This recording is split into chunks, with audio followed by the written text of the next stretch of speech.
إلا الله وحده لا شريك له جل عن الشبيه والنذير والمثيل وأشهد أن محمدا عبده ورسوله صفيه وخليله وخيراته من خلقه بلغ الرسالة وأدى الأمانة ونصح للأمة وكشف الله تعالى به الأمة وأرسله ربه رحمة للعالمين والصلوات والسلام عليه وعلى آله الطيبين وأصحابه الغر الميامين وعلى من اتبعهم بإحسان إلى يوم الدين أما بعد السلام عليكم ورحمة الله وبركاته Alhamdulillah thumma alhamdulillah thumma alhamdulillah.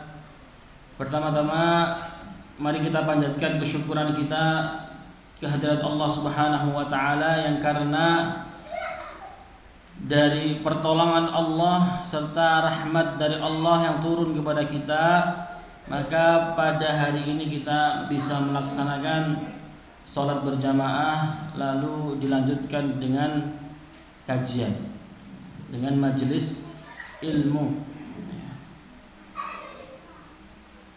Alhamdulillah juga para santri di sini juga masih bisa dengan tenang untuk fokus dalam bertolabul ilm, dalam menghafal Al-Quran, dalam menghafal mutun dan lain sebagainya. Allah beri kemudahan di tengah-tengah kondisi masyarakat kita, di tengah-tengah kondisi negara kita yang sulit untuk diprediksi.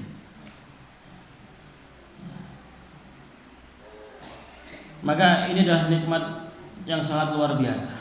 Kita masih bisa sholat berjamaah dengan merapatkan shaf, mendengar suara imam yang merdu, ya, ngobrol dan lain sebagainya. Alhamdulillah, ini adalah nikmat dari Allah Subhanahu wa ta'ala. Dan yang selanjutnya, salawat dan juga salam kita haturkan kepada junjungan kita Nabi besar Muhammad sallallahu alaihi wasallam, yang mana beliau telah berjuang untuk kita semuanya sehingga kita pada saat ini masih bisa mengenal kalimat la ilaha illallah Muhammadur Rasulullah, yang mana itu adalah modal bagi kita untuk berjumpa dengan Allah di dalam surga. Maka kalau orang tidak ada imannya, tidak akan bisa masuk surga. Bapak-bapak dan ibu-ibu dan santri dan santriwati para asatidzah yang dimuliakan oleh Allah Subhanahu wa taala, melihat kondisi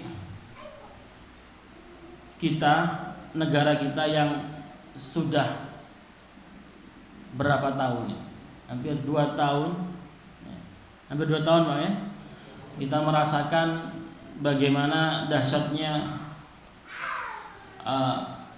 wabah ini, keadaan ini, bagaimana dahsyatnya fitnah yang terjadi pada saat-saat ini. Kalau orang-orang Jawa itu bilangnya ini apa Pak, pagebluk gitu ya. Banyak kondisi yang saat ini itu banyak kondisi yang tidak sesuai dengan harapan kita. Mungkin yang biasanya berdagang sekarang agak sepi. Mungkin yang dulunya sekolah bisa langsung bertatap muka, sekarang harus berjauhan. Mungkin kalau dulu silaturahmi, ya, salaman itu seneng, sekarang jadi agak ada rasa khawatir, ya gitu kan. Karena keadaan kita saat ini adalah keadaan yang tidak menentu. Kita sedang diuji oleh Allah Subhanahu wa taala. Setiap hari, hampir setiap hari, telinga kita diperdengarkan suara ambulans, suara sirin ambulan mondar-mandir, bolak-balik. Dan juga kita banyak mendengar berita-berita duka dari kerabat kita, atau mungkin dari saudara kita, atau mungkin orang tua kita, atau mungkin kakak, teman kita, guru kita. Banyak sekali berita-berita duka. Ya, kalau buka HP itu isinya innalillahi. Besok bangun tidur ada lagi innalillahi. Entah yang kita kenal ataupun entah yang jauh. Ya. Maka cukuplah hal ini menjadi pelajaran buat kita semua, bahwasannya kematian itu pasti datang. Karena ketika kita benar-benar melihat jelas kematian itu ada di orang terdekat kita, maka kita akan merasakan bahwasanya janji Allah akan kematian itu adalah sesuatu yang hak, yang akan terjadi. Di dalam Al-Quran Allah berfirman, "Aynama takunu yudrikumul maut walau kuntum fi burujin musayyadah." Dimanapun kita berada, dimanapun kita berlindung, maka kematian itu pasti akan datang. Meskipun kita, sekalipun kita berlindung di benteng yang sangat kokoh, ketika itu digariskan meninggal, wafat, maka kita tidak bisa lari dari. Mau kita bersembunyi di bawah tanah, ketika sudah waktunya meninggal, pasti akan datang kematian. Harta kita yang banyak tidak bisa mengundur kematian. Usia kita yang masih muda bukan berarti kematian itu masih lama. Sakitnya seseorang bukan berarti dia dekat dengan kematian. Sebaliknya, sehatnya seseorang bukan berarti dia jauh dari kematian. Karena ketika kematian itu datang, maka dia akan datang menghampiri.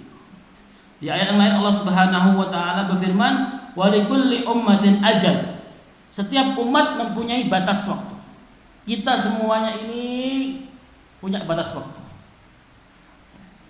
Seperti orang ngontrak rumah, ada batas waktunya. Dan kita nggak selamanya hidup di dunia sih, tidak selamanya. Setiap dari kita punya batas waktu. Ada yang waktunya 54 tahun, ada yang waktunya 70 tahun, ada yang waktunya 17 tahun. Bahkan ada yang waktunya dalam hitungan detik saja. Semua dari kita itu memiliki ajal atau masa atau durasi waktu. فَإِذَا جَاءَ أَجَلُهُمْ لَا يَسْتَأْخِرُونَ سَاعَةً وَلَا يَسْتَقْدِمُونَ. Maka apabila telah datang waktunya, waktu kematian, mereka tidak dapat mengundurkannya barang sesaat pun, dan tidak pula bisa memajukannya.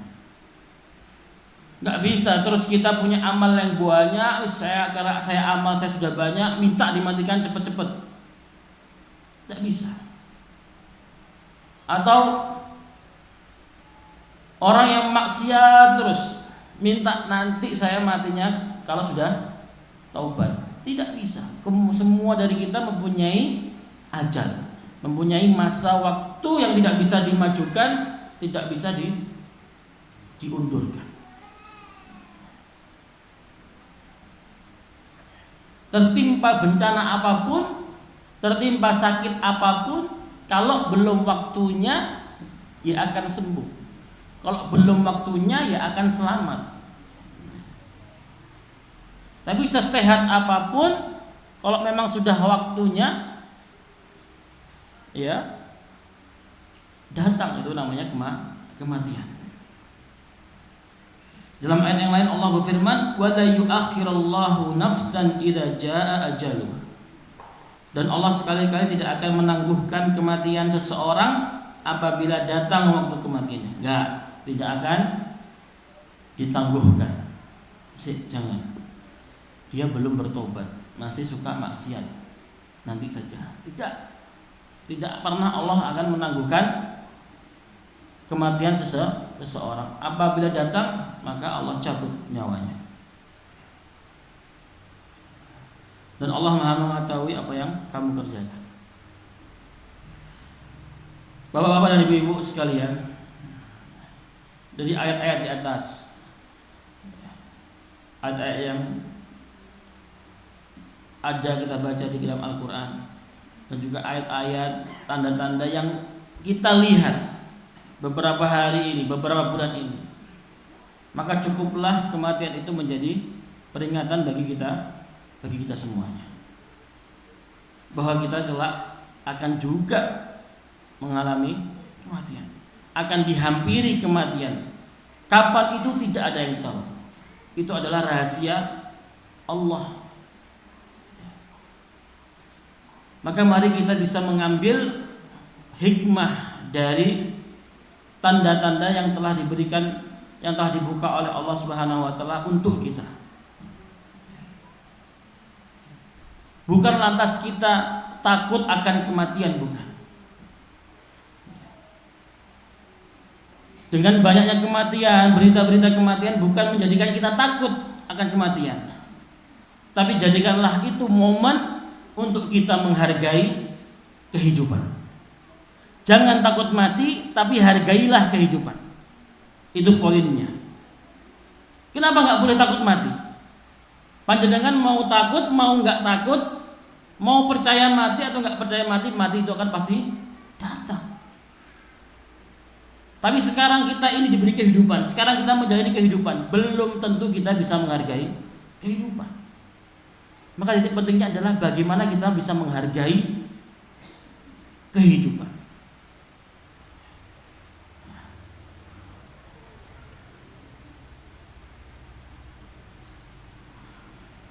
Maka keadaan yang sekarang terjadi adalah sebuah keadaan yang terbaik untuk kita.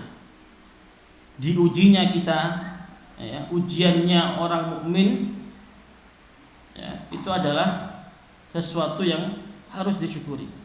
Karena dengan ujian kita menjadi ingat oleh Allah Subhanahu wa taala. Ingat dengan Allah Subhanahu wa taala. Dengan ujian kita menjadikan dahi kita menempel terus di atas sajadah. Dengan ujian mulut kita selalu berzikir kepada Allah Subhanahu wa taala. Kematian di mana-mana itu tidak untuk menakut-nakuti kita, tapi agar kita ingat bahwasanya kita harus menghargai kehidupan. Kenapa? Karena setelah kehidupan ini, di dunia ini akan ada kehidupan di akhirat nanti. Maka ketika kita menghargai kehidupan kita di dunia, maka insya Allah kita akan menemukan kehidupan yang indah di akhirat.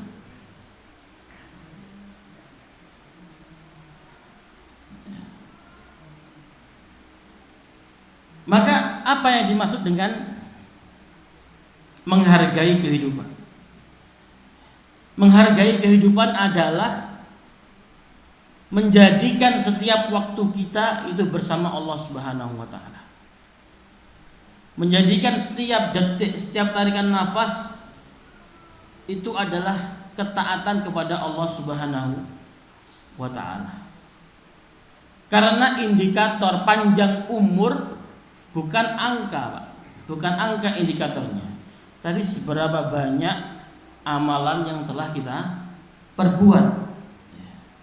Karena hakikat umur adalah umur yang kita gunakan bersama Allah, umur yang kita gunakan dalam ketaatan. Tadi kita sholat berapa menit tadi? Ada 5 menit lebih ya, nanti ditambah kajian. Ini ibadah dalam rangka ketaatan kepada Allah. Inilah umur kita yang sesungguhnya. Inilah umur kita yang sesungguhnya.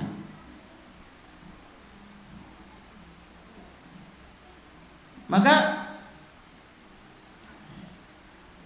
bukan berarti orang yang meninggal di usia muda itu pendek umurnya, dan bukan berarti orang yang meninggal di usia tua itu panjang umurnya.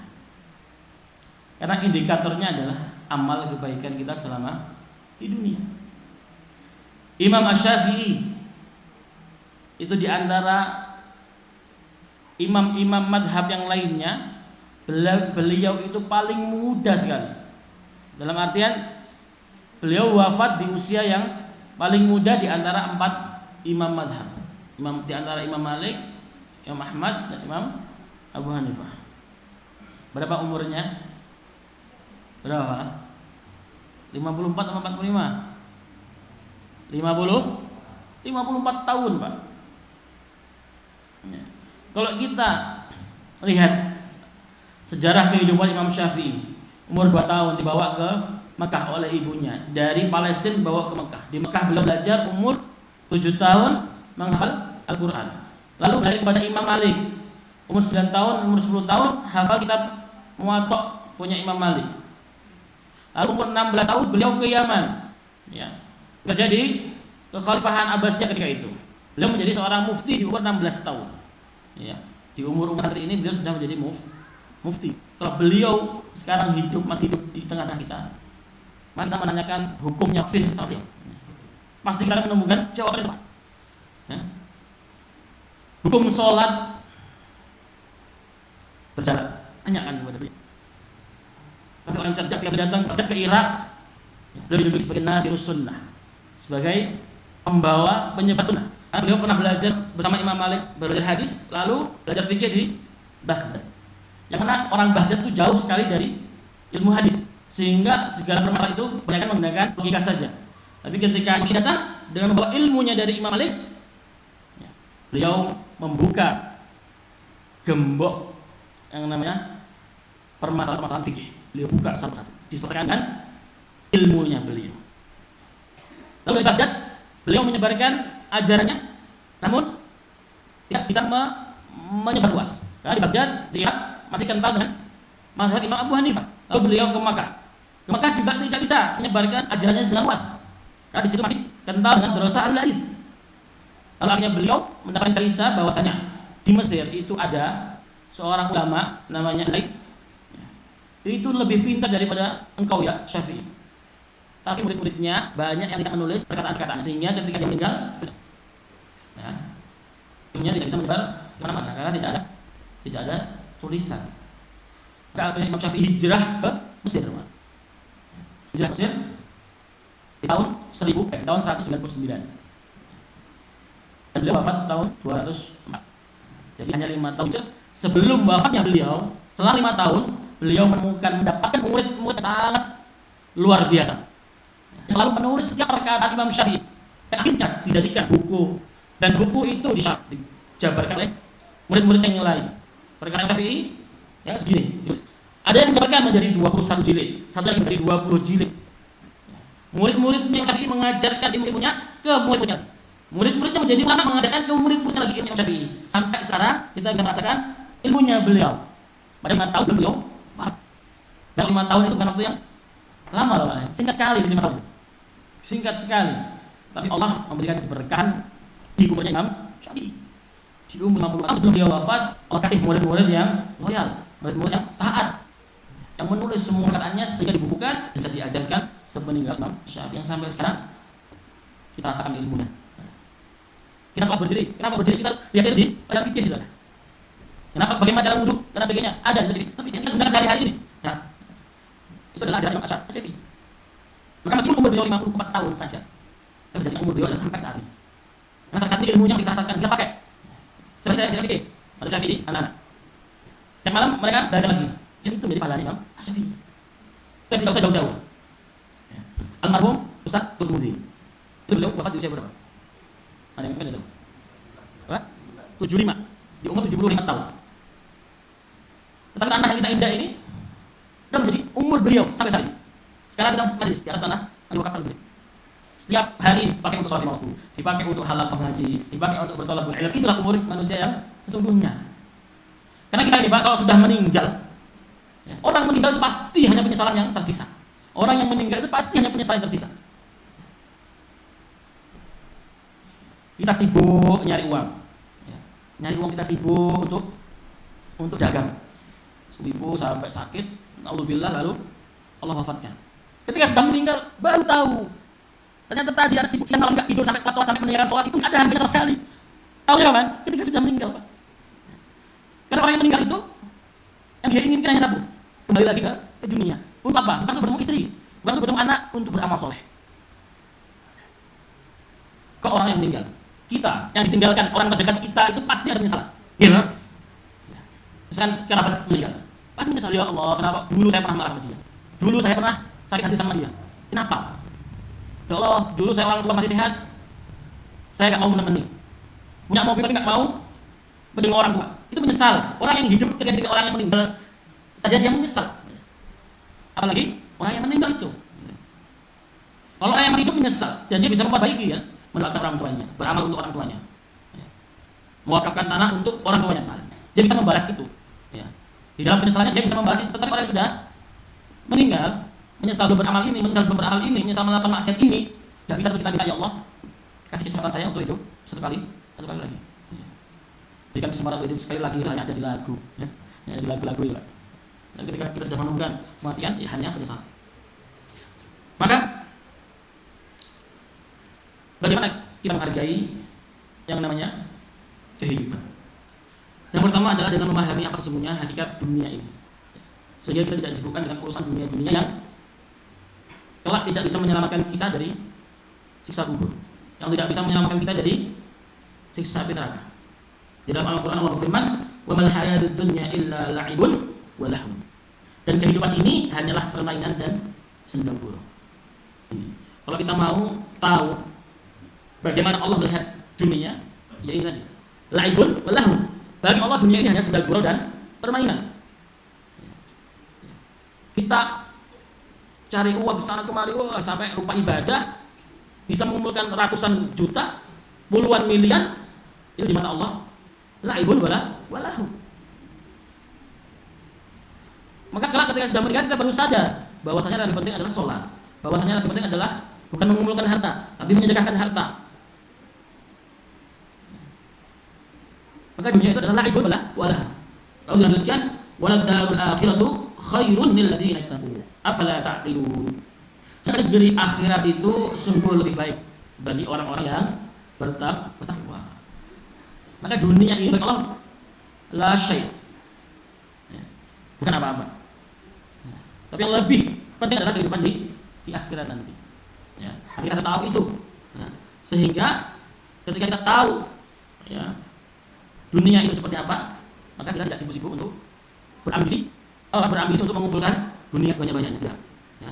Ambisi kita adalah bagaimana kita bisa lahir di akhirat, ya, dengan rahmat dari Allah Subhanahu wa Ta'ala. Yang kedua adalah memahami apa tujuan Allah Subhanahu wa Ta'ala menciptakan kita di dunia ini. Allah Subhanahu wa Ta'ala berfirman, "Wa ma khalaqtul jinna wal insa illa liya'budun."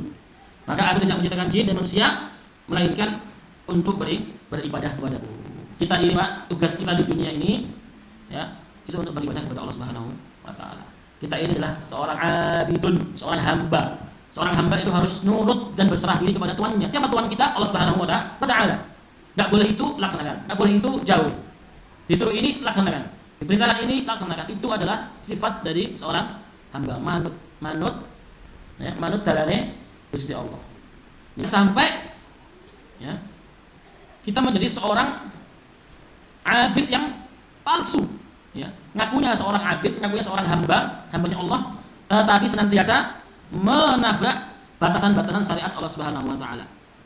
Ya. Karena dia sombong, wah, ini naudzubillah. Kalau kita tidak menyadari bahwasanya diri kita ini adalah hamba, maka kita akan berbuat seenaknya di muka bumi. Ya. Seperti siapa, Pak? Seperti Fir'aun. Fir'aun enggak tahu dia Fir'aun itu. Ya. Masa dia mengaku sebagai Tuhan. Hartanya melimpah, ya. Hartanya Fir'aun itu melimpah luar biasa, ya. Kalau dibandingkan orang sekarang nggak ada, ya. Hartanya dia banyak sekali. Tapi apakah harta dia bisa menjamin selamat dia? Tidak, kan, ternyata. Ya, pada akhirnya kita tenggelamkan oleh Allah Subhanahu wa Ta'ala. Maka kita ini sebagai abid. Kalau sekarang rumahnya masih ngontrak, ya syukuri, ya. Tidak perlu terus beli rumah kredit riba, ya. Karena abid riba itu nggak boleh, nggak usah diterjang. Sekarang yang ada disyukuri dan bisa. Belum bisa beli TV, ya sudah, Tidak perlu memaksakan untuk hutang ke internet. Alhamdulillah. Hanya untuk beli dari riba, terus tujuannya untuk beli TV. Di TV nontonnya sinetron. Nah, ada adzan lupa. Dosanya ya, double gitu. Maka sebagai hamba kita harus ingat kita itu hamba. Tugas kita beribadah kepada Allah Subhanahu wa taala. Dan yang ketiga adalah memahami bahwasanya semua tak akan mati kelak. Dan kelak akan dimintai pertanggungjawaban oleh Allah Subhanahu wa taala. Ya. Di dalam ayat Allah firman, "Kullu nafsin dha'iqatul maut." Setiap jiwa itu pasti akan menemui kematian. Wa inna ma tuwaffawna ujurakum yaumal qiyamah. Dan hanya pada hari kiamat saja diberikan dengan sempurna balasan itu untuk kita. Faman zuhziha 'anil nar wa udkhila al-jannah faqad faz. Dan siapa dijauhkan dari api neraka dan dimasukkan ke dalam surga, sungguh dia adalah orang yang memperoleh kemenangan. Akhirnya. Ya.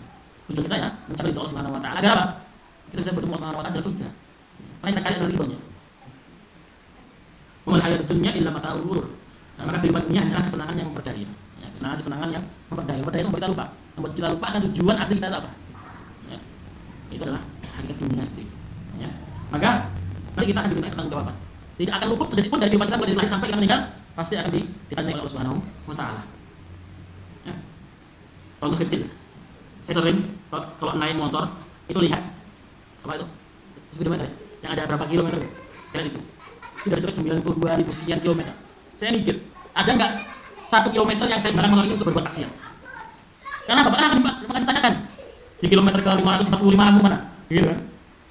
Ya. Jalan ke tempat maksiat misalkan. 2 kilo tak tadi yang dimintai bertanggung jawab apa? Saya pernah dipanggil petugas yang berwajib, ya, dipanggil. Itu banyak pertanyaannya. Usahanya apa? Omsetnya per hari berapa? Omsetnya per bulan berapa? Ini harganya berapa? Produk ini harganya berapa? Itu dipakai agak jabatan ayat itu. Nanti bagaimana ketika kita ditanya oleh Allah Subhanahu wa taala? Uangmu buat apa? Kakimu buat apa? Mata kamu buat apa? HP kamu buat apa? Kuota antum beli per bulan berapa giga itu buat apa? Masya Allah, takut Pak. Dan kita harus dimintai pertanggungjawaban. Tidak ada yang bisa luput dari kita. Satu hal pun tidak ada yang bisa kita sembunyikan dari Allah ketika hari itu. Maka marilah kita menghargai kehidupan sehingga kita menemukan kehidupan yang penuh rahmat di kehidupan yang sesungguhnya ya di akhirat. Ya. Karena sekarang kita ya jasad saja. Sekarang kita sebenarnya mayit. Karena ada rohnya. Jadi kita misalnya kita boneka itu ada kaki dia, kaki. Kita masih ada rohnya di mayit. Tapi kita masih hidup. Harus menjalani kehidupan yang lain. Ya. Ada kehidupan di alam kubur ditanyain. Itu malaikat. Di sini maka kesalahan panggil ustaz aja udah rumpah. Yang maling. Ada. Maka kita harus memperbanyak amal ibadah kita sebelum kita bertemu dengan Allah Subhanahu wa taala. Kata sahabat fa inna khairaz zadi at-taqwa. Sesungguhnya bekal yang terbaik adalah ketakwaan. Satu bulan kemarin saya cerita, biasa itu meninggal karena sakit. Lalu saya melihat begitu indah kematian. Karena saya tahu sebelum beliau meninggal beliau meninggalkan satu masjid. Ya, masjid yang bisa menampung ribuan orang. Yang dibangun di atas tanahnya beliau. Ketika Ramadan beliau mengundang seluruh tetangganya untuk makan, memberi makan ibadah. Setiap hari Jumat kurang lebih 100 makanan Jumat berkah untuk dibagikan masjid. Setiap hari Jumat. Silaturahmi ke saudara dan kerabat jauh maupun dekat. Dan itu dilakukan semua dalam keadaan stroke. Lumpuh sebelah. Itu masih bisa silaturahmi, masih bisa masak untuk Jumat berkah. Lalu punya tanah dikasihkan oleh yayasan untuk dibangun masjid yang sangat berkah di situ. Lalu sebelum meninggal, jika sakit ditanya sama cucunya, minta apa? Bilang sapi 3 untuk korban.